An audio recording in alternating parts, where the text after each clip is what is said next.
Democratic movement of Kerala ആ സാമൂഹിക ഉത്തരവാദിത്തം ഏറ്റെടുത്തുകൊണ്ട് കേരളത്തിലെ മുഴുവൻ ജില്ലകളിലും ഈ ഇരുചക്ര വാഹനം ഉപയോഗിക്കുന്ന മുഴുവൻ ആളുകളുടെയും സംഘടന രൂപീകരിക്കാൻ പോവുകയാണ്.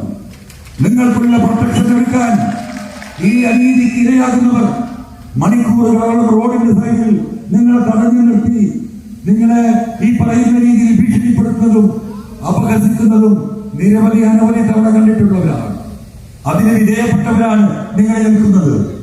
നിസ്സഹായരായി ഈ മോട്ടോർ വെഹിക്കിൾ ഉദ്യോഗസ്ഥരുടെയും പോലീസിന്റെയും മുമ്പിൽ നിസ്സഹായരായി ആ ഏമാന്മാർക്ക് തൊഴുകയോടെ നിൽക്കുന്ന കേരളത്തിലെ ആ നേർക്കാഴ്ച ഇന്ന് ഈ ജനാധിപത്യ മതേതര വിശ്വാസികളെ സംബന്ധിച്ച് അതൊരു വെല്ലുവിളിയായി ഡെമോക്രാറ്റിക് മൂവ്മെന്റ് ഓഫ് കേരള ഏറ്റെടുക്കാൻ പോവുകയാണ്.